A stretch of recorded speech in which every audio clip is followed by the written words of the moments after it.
Hey, I'm Emma. Welcome to Revenge Pulse, where every story hits different. Hit subscribe and let's dive in.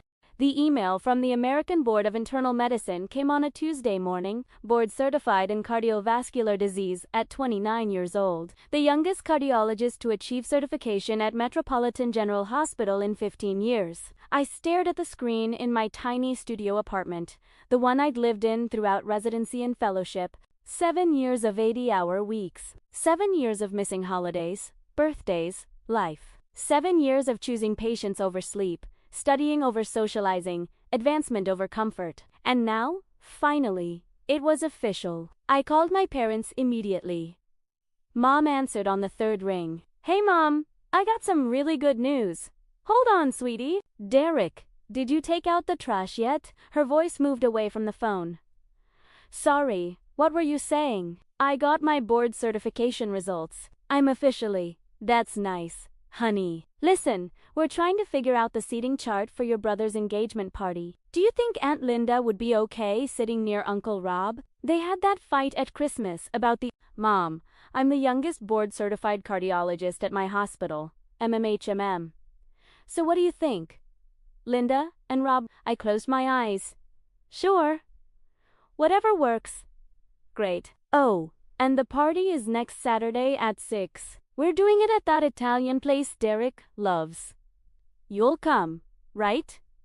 Next Saturday, the same day as my certification celebration dinner that the hospital had organized. The dinner I'd mentioned to them 3 weeks ago.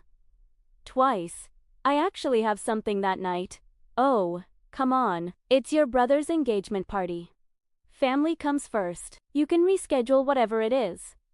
I thought about rescheduling. I thought about the department chair who'd specifically cleared his calendar, the attending physicians who'd mentored me, the nurses who'd supported me through every difficult case. I can't reschedule this one. Mom? Well, that's just selfish. Derek only gets engaged once. This work thing will still be there next week. She sighed dramatically. I'll tell him you're too busy for family. He'll understand. He always does. She hung up before I could respond. I sat there holding my phone, staring at the certification email, the biggest professional achievement of my life, and my mother had compared it to a work thing that could wait. I tried my dad next. He picked up on the first ring. Dad? Aye, kiddo. Glad you called. Listen, I need your opinion on something. Derek's looking at this business opportunity, importing craft beer from microbreweries, and I think we should invest in Dad. I got board certified today. About $15,000 to start, but the returns could be really substantial. What do you think? Did you hear what I said? About what? I'm board certified in cardiology at 29. Oh, yeah, that's great. So about this investment opportunity. I let him talk for another 10 minutes about Derek's latest business idea. The craft beer import company. After the food truck venture that failed. After the app development startup that never launched. After the cryptocurrency trading course he'd spent $8,000 on. Each time my parents had invested. Each time they'd asked my opinion and then ignored it. Each time Derek had assured them this was different. When I graduated medical school, they'd given me a card with $50 in it. When Derek dropped out of community college to pursue opportunities, they'd bought him a new truck. I'd learned not to expect anything different. The certification dinner was on a Saturday evening. The hospital had reserved a private room at an upscale steakhouse downtown. Department chair, 3 attending physicians, 2 fellow residents who'd become genuine friends, and a handful of nurses who'd taught me more about patient care than any textbook.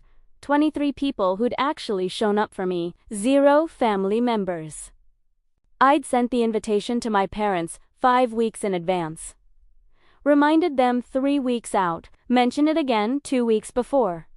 Texted them the day before. My phone stayed silent all evening. Dr. Patricia Chen, my primary mentor, gave a speech about my dedication. About the time I'd stayed 36 hours straight with a patient experiencing complications. About how I'd revolutionized the cardiac care protocol for diabetic patients. Dr. Sarah Mitchell represents everything this profession should be, Dr. Chun said, raising her glass. Brilliant, compassionate, and absolutely relentless in her pursuit of excellence.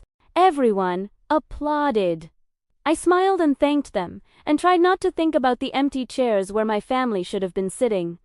Afterward, I checked my phone. One text from my mom, sent 3 hours earlier. Having a wonderful time at Derek's party. He's so happy. Attached was a photo. My parents, my brother Derek, his fiancée Melissa, and about 30 relatives I recognized. Everyone smiling, champagne glasses raised. The same relatives who'd been invited to my certification dinner. Not a single one had chosen me. I drove home alone to my studio apartment, hung my certificate on the wall next to my medical degree, and opened a bottle of wine. I sat on my secondhand couch and let myself feel the hurt I'd been pushing down all evening. This wasn't new. This was the pattern I'd known my entire life. I was 7 when Derek was born. I remember my parents calling everyone they knew, throwing a massive party, hanging a banner that said "It's a boy" across the living room. When I'd been born, according to Grandma Ruth, my parents had seemed a bit disappointed it wasn't a boy the first time. Growing up, Derek got new clothes, while I wore hand-me-downs from cousins. Derek got piano lessons, while I was told music was expensive, and you're not that interested anyway. Derek got help with homework while I was expected to figure it out myself because you're the smart one. You don't need help. When I got a full scholarship to college, my parents took us all to dinner at Applebee's. When Derek made the JV basketball team sophomore year, they threw a party for 60 people. I'd learned to celebrate my victories quietly and alone. The pattern had continued through college, medical school, residency. Every achievement met with polite disinterest. Every struggle met with "you're strong. You'll figure it out." Meanwhile, Derek's failures were treated like temporary setbacks that required family support, encouragement, and usually money. I'd stopped expecting anything different years ago, but somehow, this hurt more. Board certification was supposed to be different. This was the culmination of everything I'd worked for. The validation that I belonged among the best cardiologists in the country. And they'd chosen my brother's engagement party, one of many celebrations in a relationship that had been going on for 6 months over, my once-in-a-lifetime achievement. I finished the wine and went to bed. The next morning, I woke up and made a decision. I was done waiting for my family to see me. I was done shrinking my achievements to make Derek's failures seem less significant. I was done being invisible. I was going to build a life so successful, so fulfilling, so undeniably mine, that I wouldn't need their validation anymore. I didn't know it then, but that decision would change everything. 2.5 years later, I stood in the master bedroom of my townhouse, watching the sunrise over the city through floor-to-ceiling windows. The 3-story brick townhouse in the heart of downtown had cost $1.1 million. I'd paid cash. Well, mostly 'cause I'd taken a small mortgage of $200,000 just for the tax benefits Dr. Chun had recommended, but I could have bought it outright. 3 bedrooms, 3.5 bathrooms, a rooftop terrace, original hardwood floors, and a kitchen that had been featured in a local architecture magazine. The previous owner had been a designer who'd restored every detail with meticulous care. It was mine. Every square foot of it. After that certification dinner, I'd made changes.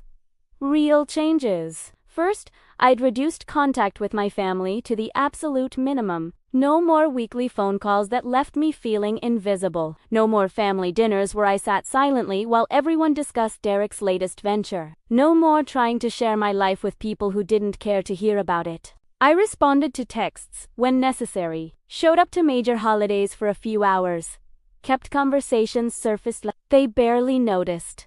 My absence made no more impact than my presence ever had. Second, I'd started saying yes to opportunities. A private practice had recruited me to join their cardiovascular team with a starting salary of $385,000.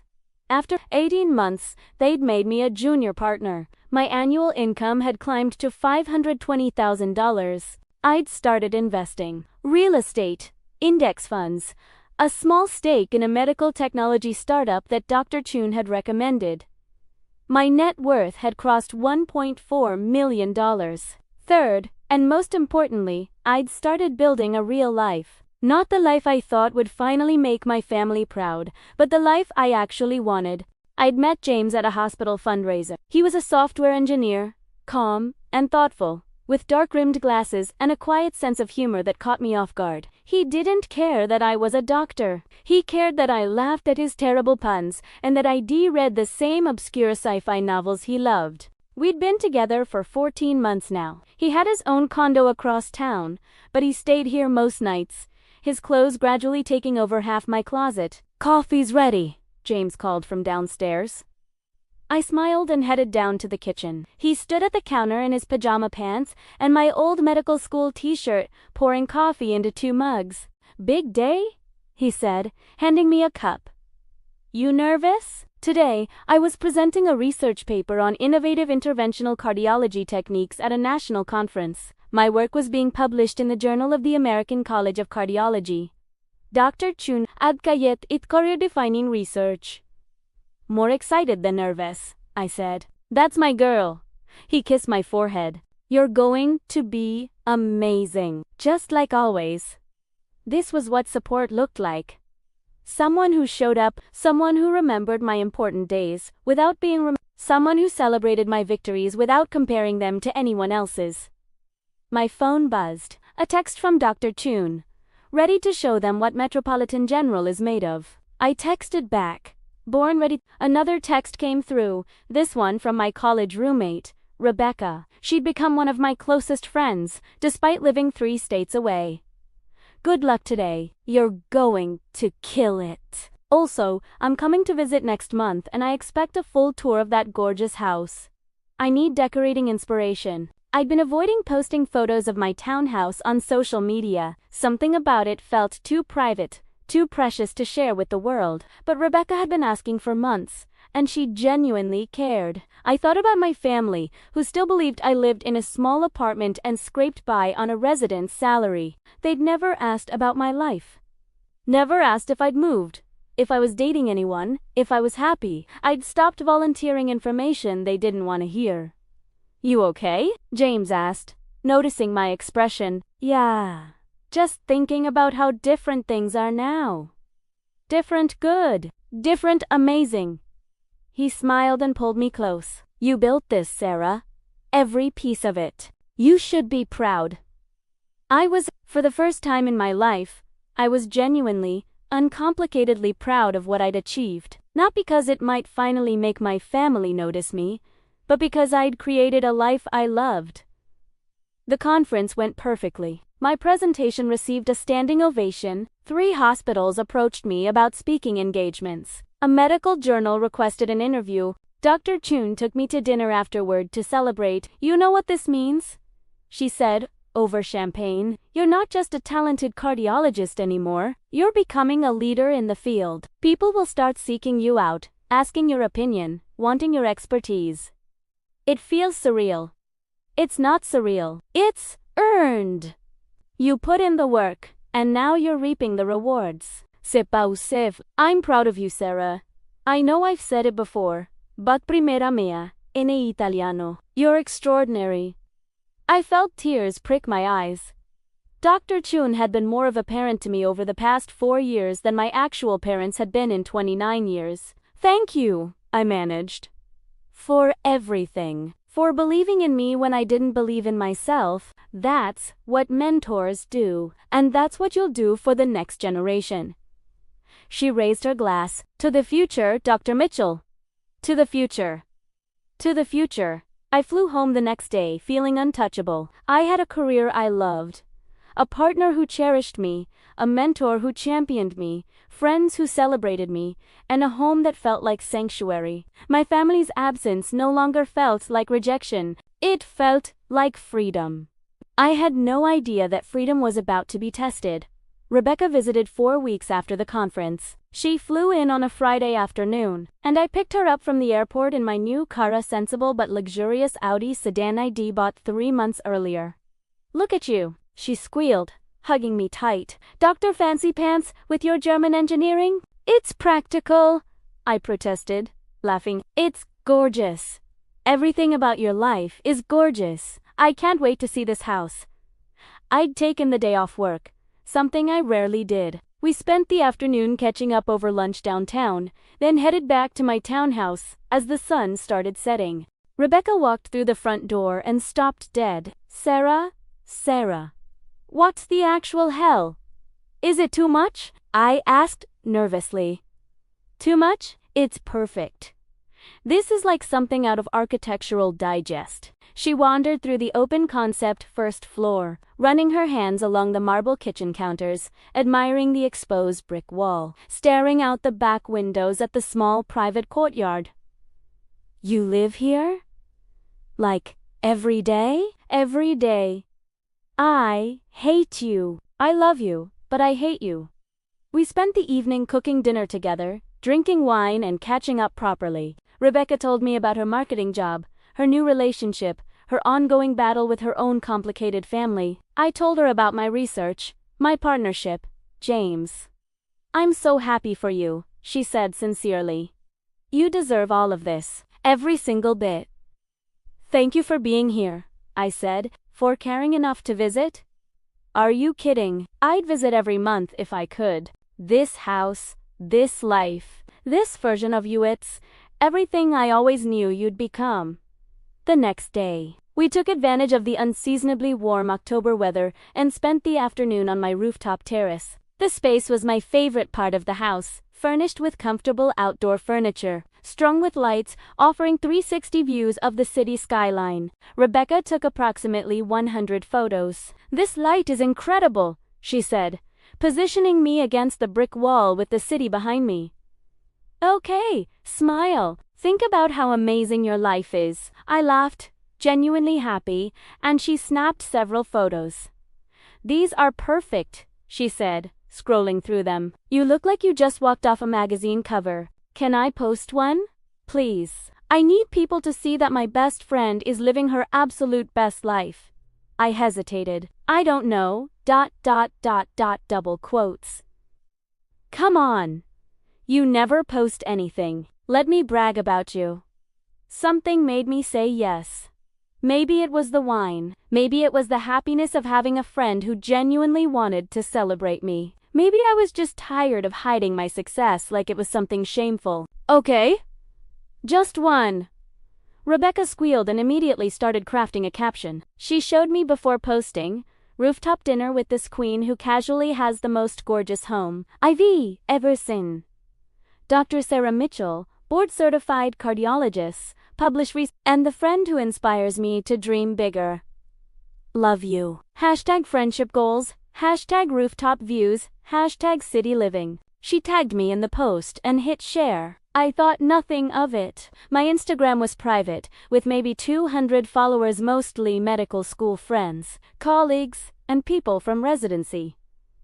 My family didn't follow me. As far as I knew, they didn't even know I had social media. Rebecca left Sunday afternoon. I drove her to the airport, hugged her goodbye, and promised to visit her soon. I went home, changed into comfortable clothes, and settled in to prep for a complicated procedure scheduled Monday morning. My phone buzzed at 7:47 p.m. A text from my mom, the first time she'd initiated contact in 6 weeks.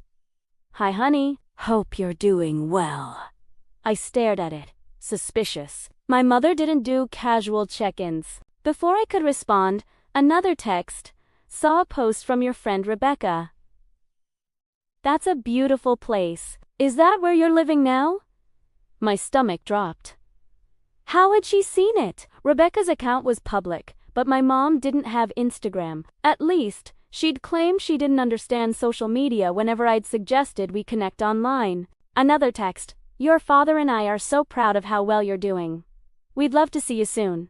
Maybe we could come visit. My mother, who'd never once visited me during medical school, residency, or the past 2.5 years in this city, suddenly wanted to visit. Another buzz, this time from Derek Nice Places. Congrats on the success. Derek, who'd never texted me first in his life, unless he needed something. Then my dad. Kiddo, we need to talk. Family. Mater, call me when you get a chance.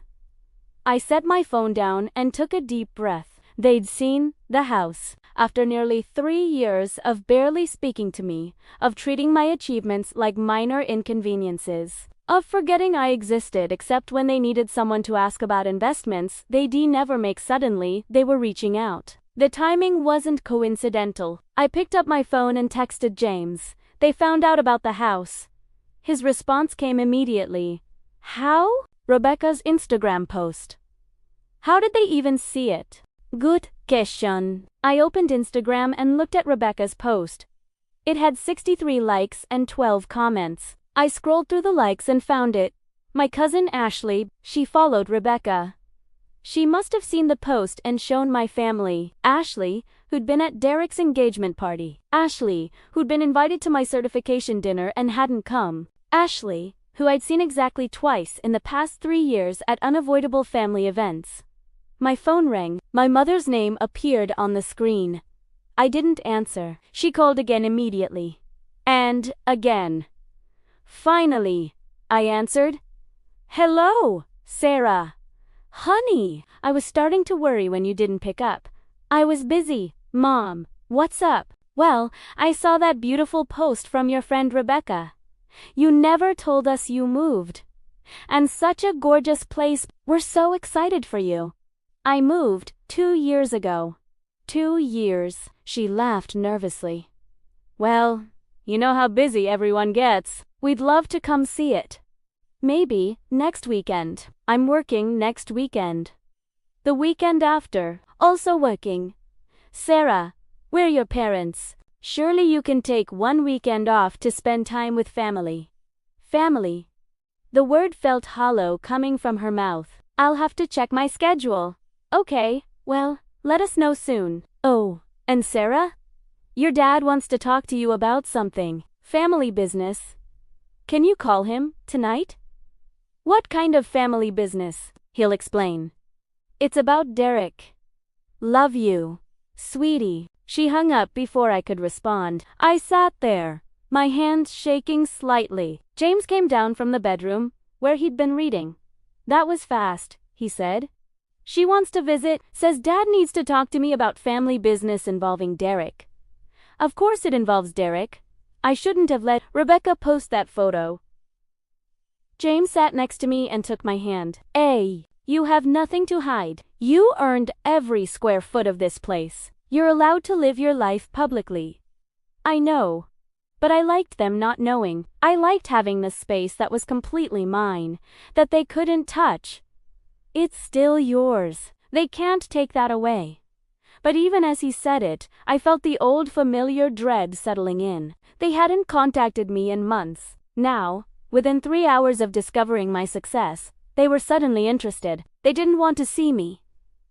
They wanted something from me. I'd seen this pattern my entire life. I just never thought it would be this transparent. My dad called at 9:13 p.m. I let it go to voicemail. He called again at 9:27 p.m. and 9:41 p.m. At 9:55 p.m., I finally answered. Sarah, finally, I've been trying to reach you. I've been busy, Dad. Too busy for your old man? He laughed. It sounded forced. Listen, I wanted to talk to you about something important. Derek's been going through a rough patch. Of course, he had. His business isn't doing well. The craft beer import thing, remember? He invested everything into it, and the market's been tough. He's about to lose it all. I said nothing. Sarah, you there? I'm here. Right.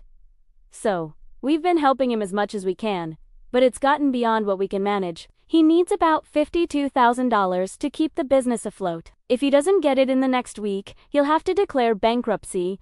$52,000. That's a lot of money, Dad. I know, but here's the thing, your mother and I were talking, and we saw that beautiful townhouse you're living in. You're obviously doing really well for yourself. Much better than we realized. There it was. You're asking me to give Derek $52,000. Not give lend. He'll pay you back once the business turns around. The business would never turn around. Derek's businesses never did. This was the craft beer import company, preceded by the food truck, the app development startup, the cryptocurrency venture, and at least 3 other failed projects I'd lost track of. Every time, my parents had bailed him out. Every time, Derek had promised it would be different. Every time, they'd lost their investment. Dad, I don't think Sarah. Please. He's your brother. It needs help. This is what family does. This is what family does. The rallying cry of people who only remembered family existed when they needed something. You never came to my certification dinner, I heard myself say. Silence. What? 2.5 years ago, I became board certified. The hospital threw me a celebration dinner. I invited everyone. You chose Derek's engagement party instead. Sarah, that's not fair. Derek only gets engaged once. And I only got board certified once. Well, you turned out fine anyway. Look at your big fancy house, obviously making good money. You don't need us. The words hit like a physical blow. But Derek does need you, Dad continued.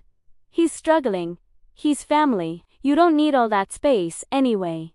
You could downsize, help your brother out, your mother, and I think it's the right thing to do. I closed my eyes. I need to think about it. Think fast. He needs an answer by Friday. The creditors won't wait. He hung up. I sat there, my phone in my hand, feeling like I was 7 years old again, watching my parents celebrate Derek's every minor achievement while mine went unnoticed. Being told I was the strong one who didn't need help while Derek got endless support for his failures. James appeared with a glass of wine. They want me to downsize so I can give Derek $52,000. That's not going to happen. They think it should. What they think doesn't matter. This is your life, your money, your choice. They're my family. Are they? James asked gently. Because family shows up. Family celebrates your victories. Family doesn't forget you exist until they need something. It was right. I knew he was right. But 30 years of being told I was selfish if I didn't sacrifice for Derek was hard to shake. Over the next 3 days, the messages continued. Mom. Hi, sweetie. Just checking if you'd thought about helping Derek. Time is running out. Derek, Sarah, I really need this. I know we haven't been close, but I'm desperate. This business is my dream. My Aunt Karen, your mother told me about Derek's situation. I hope you'll do the right thing. Family takes care of family. Cousin Ashley, wow, must be nice to have so much money while your brother suffers. My phone became a weapon, each notification a small explosion of guilt and manipulation. On Thursday morning, my dad called again. Sarah, we need an answer. Derek has to pay the creditors tomorrow. I'm not giving Derek $52,000. Silence. Then, excuse me. I said no. You're seriously going to let your brother lose everything when you could help him? I'm not responsible for Derek's business failures. How can you be so cold? Success has made you selfish. We raised you better than this. Something in me snapped. No, you didn't.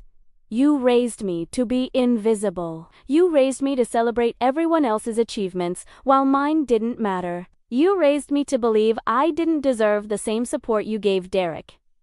That's not true. You didn't come to my certification dinner. You've never visited me in this city. You didn't know I'd moved until 3 days ago. You haven't asked about my life in years. And now you want me to hand over $52,000? For what? So Derek can fail at another business? He's your brother, and I'm your daughter. When have you ever treated me like I mattered? We love you, Sarah. We're proud of you.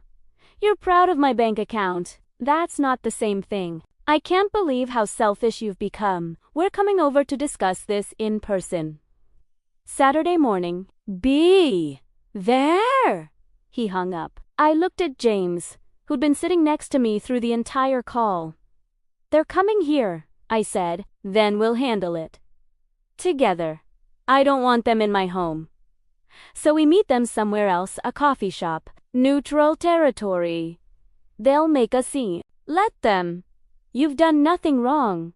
He was right. But God It was hard to believe it. Saturday morning, I texted my father, "If you want to talk, meet me at Riverside Coffee at 10 a.m. I'm not having this conversation in my home." His response, "Fine." James insisted on coming with me. "You don't have to face them alone. They're going to hate you for being here." Good thing I don't need their approval. We arrived at Riverside Coffee at 9:50 a.m. I ordered a latte. My hands shook slightly as I carried it to a table near the back. My parents walked in at 10:03 a.m. They spotted me immediately. My mother looked older than I remembered. My father's hair had gone grayer. They both looked tired and angry. Derek came in behind them. He looked the same charming smile, expensive haircut, designer jeans he probably couldn't afford. They sat down across from us. Nobody said hello. "Who's this?" my father asked, nodding at James. "My partner, James. We're here for family business." "He should leave." "He stays." My mother leaned forward. "Sarah, honey, we need to talk about Derek's situation." "There's nothing to talk about. I already gave you my answer." Derek jumped in. "Sarah, please. I know we haven't been close. I know I haven't been the best brother, but I'm begging you. This business is everything to me. I've put my entire savings into it." "How much did Mom and Dad invest?" I asked. He glanced at our parents. "That's not relevant." "It absolutely is." "How much?" "Much?" $28,000. My mother admitted, "But we can't give any more. We're tapped out."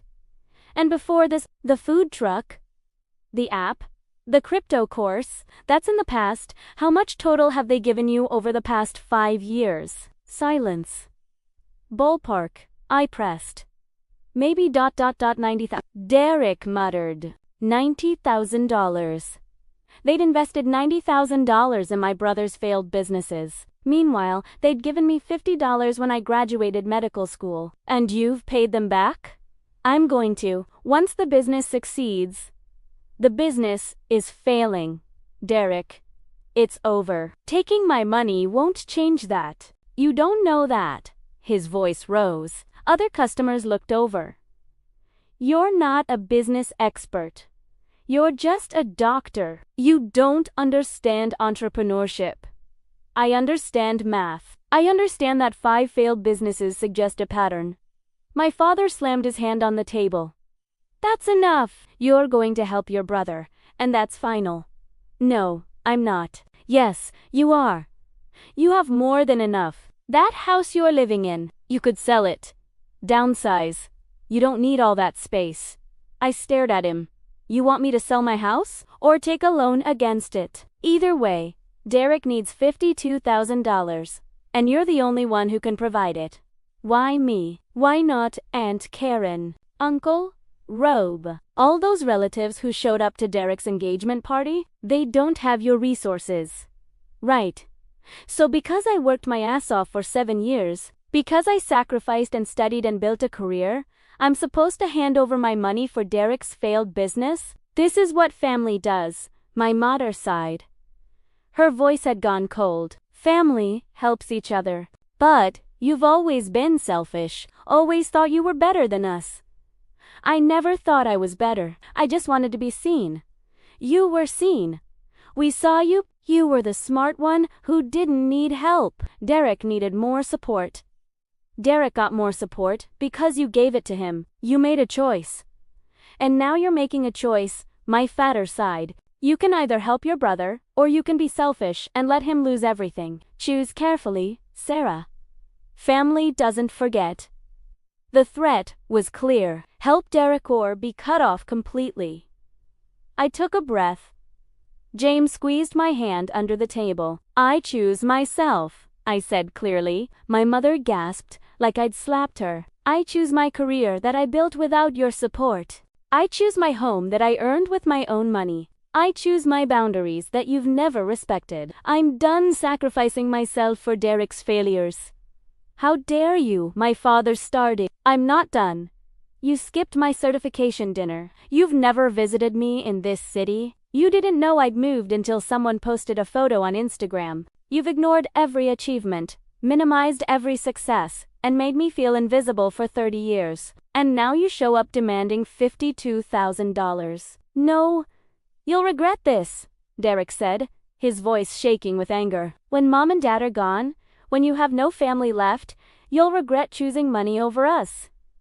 I'm not choosing money, I'm choosing people who actually show up for me. People who celebrate my victories instead of treating them like inconveniences. People who remember I exist even when they don't need something. I stood up. James stood with me. If you need me, I'll be living my life. The one I built without you. The one I'll continue building without you. Sarah Michelle Mitchell, my mother sighed, her voice sharp. If you walk away now, don't expect us to be there when you need something. You've never been there. At least now, I'll stop expecting you to be. We walked out of the coffee shop. My parents didn't follow. In the car, I started shaking. James pulled me close. You did it, he said. You actually did it. They're going to tell everyone I'm selfish. Let them, the people who matter, know the truth. My phone started buzzing immediately. I turned it off. What now? I asked. Now we go home. You're home. And we make lunch and watch movies and remember that you're not defined by people who can't see your worth. We did exactly that. The fallout started within hours. My phone, once I turned it back on, showed 37 text messages from various family members. I didn't read them. I blocked the numbers I recognized, ignored the rest. My mother called 17 times over the next 2 days. I sent every call to voicemail. Derek posted on Facebook, when family needs help, real family shows up. Disappointed in people who forget where they came from. 12 relatives liked it. 7 commented with supportive messages about family values. Cousin Ashley posted a vague status. Some people get a little money and forget who was there before they were successful. Sad to see. I didn't respond to any of it. On Monday, Dr. Chun called me into her office. Sarah, I heard you might be dealing with some family stress. Are you okay? I must have looked surprised, because she smiled gently. Your mother called the hospital, asking to speak to you. When we said you weren't available, she asked to speak to your supervisor. I took the call. My stomach dropped. What did she say? She claimed I'd stolen money from your family and asked if the hospital was aware we employed someone with questionable ethics. I told her that your finances were none of the hospital's business, that we don't take complaints from family members about our staff's personal lives, and that if she harassed you at work again, we'd involve hospital security. Dr. Chun, I'm so sorry. Stop. You have nothing to apologize for. I've seen this before. Family members who ignore you until you succeed, then demand you share that success. She paused. Your boundaries are valid. Your choices are yours alone. Don't let anyone, including your parents, make you doubt that. Thank you. Now get back to work. We have a triple bypass scheduled in an hour, and I need my best surgeon focused. That evening, I got a call from an unknown number. Against my better judgment, I answered. Is this Dr. Sarah Mitchell? Yes, this is attorney David Park. I represent Derek Mitchell. I am calling to inform you that my client is considering legal action for financial interference and damages caused by your refusal to provide necessary family support. I almost laughed. Necessary family support. Your brother's business is failing due to lack of funds. He believes you have a moral and potentially legal obligation to assist family members in financial distress. There's no legal obligation for siblings to financially support each other's failed businesses. We'll let a judge decide that. You'll be hearing from us soon. He hung up. I called James immediately. Then I called a lawyer friend from medical school. They can't actually sue you for this, she assured me. There's no legal basis. This is intimidation. Don't respond. If they actually file something, which they won't, we'll handle it. But the calls kept coming. Different family members, all with the same message. I was selfish, heartless, ungrateful. I'd forgotten where I came from. I owed my family. By Wednesday, I'd blocked 23 numbers. On Thursday, my father left a voicemail. Derek's business is closing. He's declaring bankruptcy. I hope you're happy. You could have saved him, and you chose not to. Your mother is devastated. She's telling everyone what you did. Don't expect invitations to family events anymore. You're not welcome. I saved the voicemail, not because it hurt to get did, but because it was proof of what they really cared about. Proof that I'd never mattered, except as a potential source of money. On Friday, exactly 1 week after the coffee shop confrontation, I got a call from my landlady, except I didn't have a landlady. I owned my home. Dr. Michelle, this is Karen Walsh from Prestige Property Management. We received a call from someone claiming to be your mother, saying you haven't paid rent in 3 months and asking us to begin eviction proceedings. I own this property. There is no rent. Yes, we discovered that immediately. The deed is in your name. I'm calling to inform you that we've filed a harassment report. Falsely claiming someone hasn't paid rent to trigger eviction is illegal. We wanted you to be aware. Thank you. One more thing, she also claimed you were subletting rooms illegally and running a medical practice from the home, without proper licensing. We've documented all of this. If she continues, we can pursue charges. My mother had tried to get me evicted from my own house. That night, James held me while I cried. Not because I wanted them back, but because I finally understood the truth. They'd never loved me. They'd loved what they thought I could provide. And when I refused, they'd tried to destroy me. I'm done, I said. Completely done. Good. You deserve better than this. I already have better. I have you. I have Dr. Chun. I have Rebecca. I have friends who actually care. Exactly. And you have yourself. That's the most important part. He was right. For the first time in my life, I had myself, and I wasn't giving that up for anyone. 9 months later, I stood on my rooftop terrace, watching the sunset paint the city in shades of gold and pink. James was downstairs preparing dinner. Dr. Chun and her husband were coming over, along with Rebecca and her boyfriend, a small dinner party to celebrate my promotion to senior partner at the practice. My income had jumped to $625,000 annually. I'd paid off the remaining mortgage on the townhouse. My investment portfolio had grown to $1.8 million. A medical journal had featured my research on the cover. I was 31 years old, and my life was exactly what I'd built it to be. My phone sat on the patio table, silent. I'd blocked 47 family members over the past 9 months. The calls had eventually stopped. The Facebook posts had faded. The threats of lawsuits had never materialized. I'd heard through Rebecca, who somehow still knew someone who knew someone, that Dara's business had indeed failed. He'd declared bankruptcy. My parents had taken a second mortgage on their house to cover his debts. They'd expected me to bail them out. I hadn't. I'd heard they were struggling financially. Downsizing, cutting expenses, facing the consequences of decades of poor financial decisions, all made in service of enabling Derek's failures. I felt no satisfaction in their hardship, but I felt no guilt either. Dr. Chun had told me something that stuck. Consequences aren't punishment. They're information. Your family is finally learning that actions have results. That's not your responsibility to fix. I'd kept one line of communication open. Email. Once a month, my mother sent messages. They'd evolved over time. Month 1. You've destroyed this family. I hope you're happy. Month 3. Derek is suffering because of you. How do you live with yourself? Month 5. We made mistakes, but you're our daughter. Can we please talk? Month 7. I miss you. Your father misses you. Can we start over? Month 9. I'm trying to understand. Can you help me understand? I hadn't responded to any of them. James and Dr. Chun had both advised me to wait, to see if the pattern really changed, or if this was just another manipulation. But this week, something shifted. My mother sent an email with the subject line, "No expectations."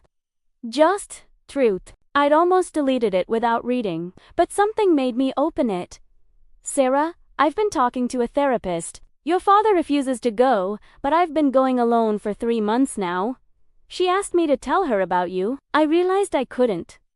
I know your job title and that you're a doctor, but I couldn't tell her your favorite color, what you like to do on weekends, what makes you laugh. I couldn't tell her because I never asked, because I never cared to know. I'm not asking for forgiveness. I'm not asking you to help Derek or fix our financial problems. I'm not even asking you to talk to me. I just wanted you to know that I'm starting to understand what I did. How I made you invisible. How I prioritized Derek's struggles over your achievements. How I taught you that your worth was in what you could provide, not in who you are. I was wrong. I see that now. You deserved better. You deserved parents who celebrated you. You deserved to matter. I can't change the past. I can only tell you that I'm sorry, and that I'm trying to be better. Not for you, I don't expect you to ever let me back in. But for myself, so I can live with what I've done. Your father doesn't agree with me. He thinks you're selfish, and that we did nothing wrong. We're separated now. That's another consequence of all this. I don't know if you'll read this. I don't know if you'll care. But I needed to say it anyway. I'm proud of you. Not of your house, or your money, or your title. I'm proud that you're strong enough to set boundaries I never respected. I'm proud that you built a life without us. I'm proud that you chose yourself. I am sorry it took losing you to learn what I should have known all along. You were always enough, exactly as you are. Mom, I read it 3 times. James came upstairs. They're here. You ready? I showed him the email. He read it silently, then looked at me. How do you feel? I don't know yet. Part of me wants to believe her. Part of me thinks it's another manipulation. You don't have to decide now. You don't have to decide ever. You get to choose what happens next, if anything. She's separated from Dad. Good. She should be. He's toxic. She said she's proud of me. She should have said that 30 years ago. He was right, but something in the email felt different. Real, maybe, or at least less rehearsed than the other messages. I'll think about it, I said. But not tonight. Tonight is about celebrating with people who actually showed up. Perfect answer. We went downstairs together. Dr. Chun arrived with her husband, bearing expensive wine and stories from the hospital. Rebecca and her boyfriend showed up with flowers and gossip from her job. We cooked together, laughed together, celebrated together. At one point, Dr. Chun raised her glass to Sarah, the best cardiologist I've ever mentored, and an even better human being. To choosing yourself, to building the life you deserve, to never apologizing for being extraordinary. Everyone clinked glasses. I felt tears in my eyes. Good tears. For once. Thank you, I managed. For being my real family. For showing up. For making me believe I was worth showing up for. Always, Rebecca said, squeezing my hand. After dinner we moved to the rooftop terrace. The city lights twinkled below us. James put his arm around me. Happy? He asked. Genuinely happy. For the first time in my life, I'm not waiting for the other shoe to drop. I'm not wondering when someone will decide I'm not worth their time. I'm just, here, living, thriving. You did that. You built this. We built this, I corrected. You, Dr. Chun, Rebecca, all the people who chose to be here. I couldn't have done it alone. Yes, you could have. But you didn't have to. That's the difference. Later that night, after everyone left, I sat at my kitchen counter with my laptop open. My mother's email stared back at me. I hit reply. Mom, I received your email. I'm not ready to respond fully yet. I need time to process, and I need to see sustained change, not just words. But I want you to know, I read it. And part of me hopes you mean it. If you're serious about understanding what you did, keep going to therapy. Keep working on yourself. Not for me, for you. I don't know if we'll ever have a relationship. I don't know if I'll ever be able to trust you again. But I'm not saying never. I'm saying, not now. Take care of yourself. Sarah, I sent it before I could second guess myself. James read, over my shoulder. That's a good response. Honest boundaried. I might regret it. You might, but you'll regret it less than never giving her a chance to prove she's changed. And if she hasn't changed, then you'll handle it like you handled everything else, with grace, strength, and the knowledge that you deserve better. I closed the laptop and looked around my kitchen, my home, my sanctuary, the physical manifestation of every sacrifice, every late night, every moment I'd chosen myself over their expectations.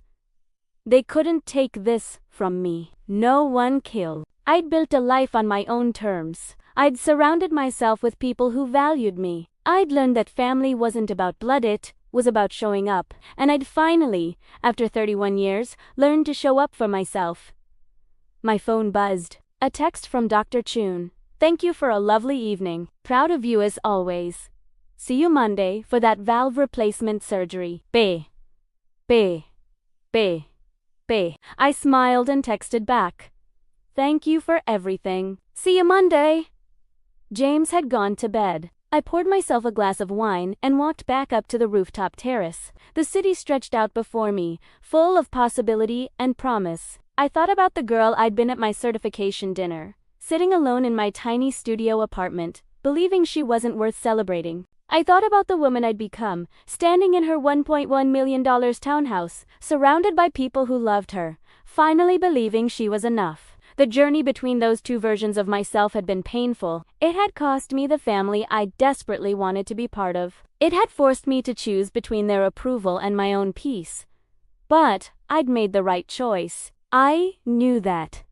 Now, I raised my glass to the city, to myself, to the life I'd built. To choosing myself, I whispered, every single time. The city lights sparkled back at me, as if in agreement. I was home. Finally, truly home, and I was done apologizing for it.